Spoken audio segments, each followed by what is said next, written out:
Thank you. Having spoken at Harvard, I needed that.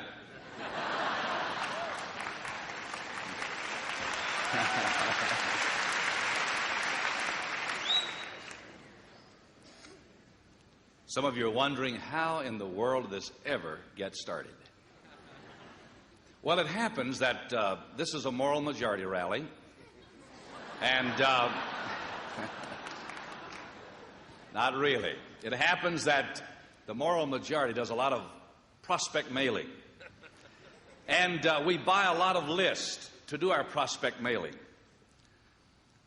Senator Kennedy, his staff, I'm sure he wouldn't do this, his staff salts the conservative list just like we salt the liberal list to find out what the other side's saying. That's just good business. And as a result of that, in attempting to enlist members of moral majority, we sent a moral majority card to Senator Kennedy.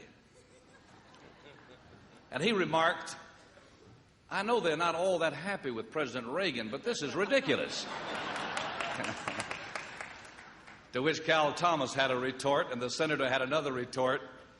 And the long and the short of it was, a letter went to the senator saying, "Why don't you come down and speak to us?" And just that quickly, and not a surprise, as I heard on ABC last night, he accepted. We just had a wonderful and delightful time at our dinner table. And I'd like to introduce at least, well, only two persons who came with him. First of all, his daughter, Cara. Would you stand, please, Cara?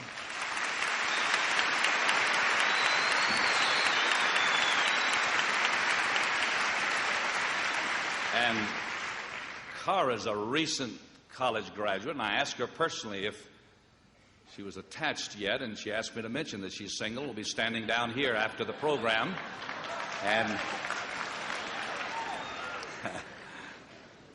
And then another very special guest who came with us, and a great delight that she did come, a delight to us, Mrs. Jean Kennedy Smith. So delighted to have you.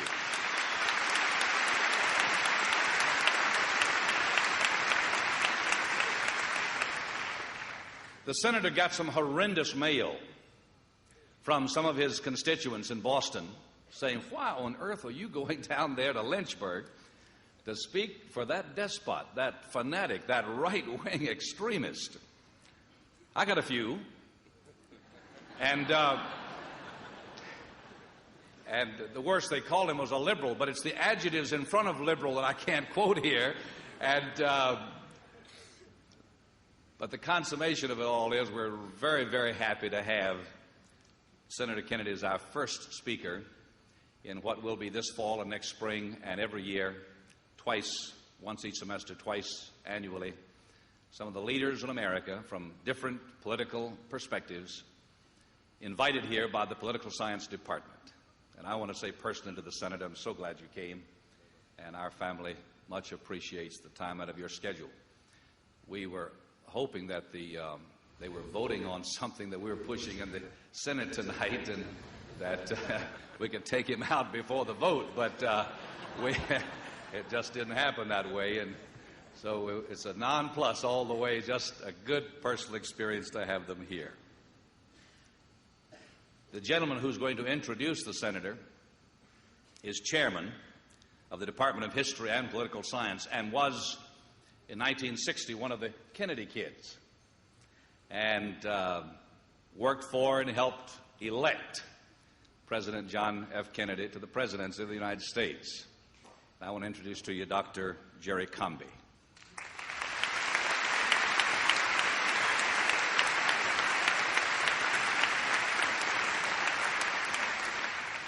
The History and Political Science Department here aims to train the young statesmen of tomorrow.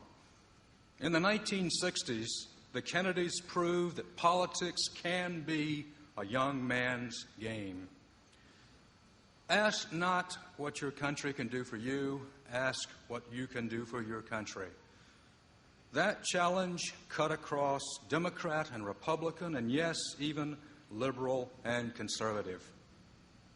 Our speaker tonight continues his family tradition of public service and sacrifice. He is Mr. Democrat and he is Mr. Liberal in American politics today. I am a conservative, but elections in a democracy should be contests of issues and ideas. I therefore welcome our speaker precisely because he is the best known and most consistent spokesman for the other side. It is my privilege, then, to present to you Senator Edward Kennedy of Massachusetts.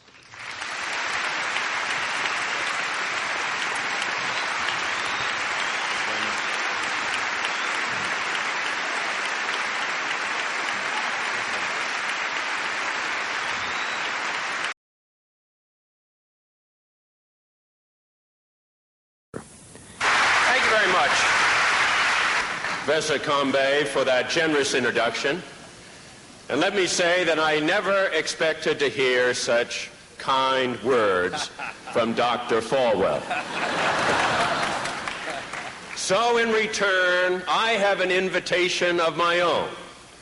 On January 20th, 1985, I hope Dr. Falwell will say a prayer at the inauguration of the next Democratic President of the United States.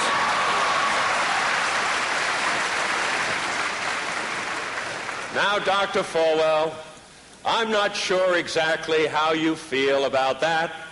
You might not appreciate the president, but the Democrats certainly would appreciate the prayer. Actually, a number of people in Washington were surprised that I was invited to speak here, and even more surprised when I accepted the invitation. They seem to think that it's easier for a camel to pass through the eye of a needle than for a Kennedy to come to the campus of Liberty Baptist College.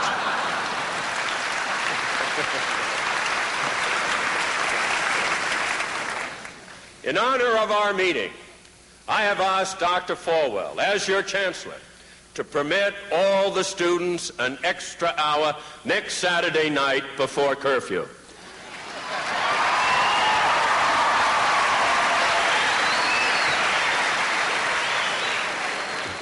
And in return, I have promised to watch the old-time gospel hour next Sunday morning.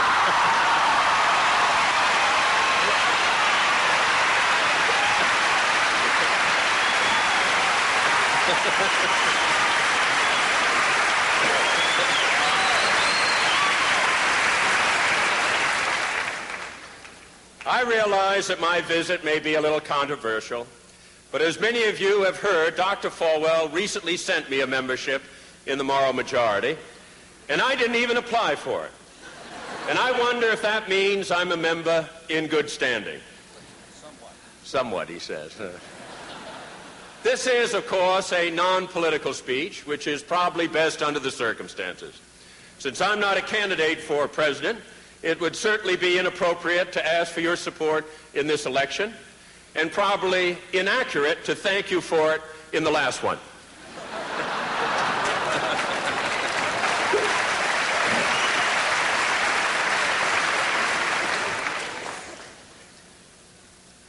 I have come here to discuss my beliefs about faith and country, tolerance and truth in America. I know we begin with certain disagreements, and I strongly suspect at the end of the evening some of our disagreements will remain. But I also hope that tonight, and in the months and years ahead, we will always respect the right of others to differ, that we will never lose sight of our own fallibility, and that we will view ourselves with a sense of perspective and a sense of humor. After all, in the New Testament, even the disciples had to be taught to look first to the beam in their own eyes and only then to the mote in their neighbor's eyes. I am mindful of that counsel. I am an American and a Catholic. I love my country and treasure my faith. But I do not assume that my conception of patriotism or policy is invariably correct, or that my convictions about religion should command any greater respect than any other faith in this pluralistic society. I believe there surely is such a thing as truth, but who among us can claim a monopoly on it. There are those who do, and their own words testify to their intolerance. For example, because the moral majority has worked with members of different denomination, one fundamentalist group has denounced Dr. Falwell for hastening the ecumenical church and for yoking together with Roman Catholics, Mormons, and others. I am relieved that Dr. Falwell does not regard that as a sin, and on this issue, he himself has become the target of narrow prejudice. When people agree on public policy, they ought to be able to work together even while they worship in diverse ways. For truly we are all yoked together as Americans.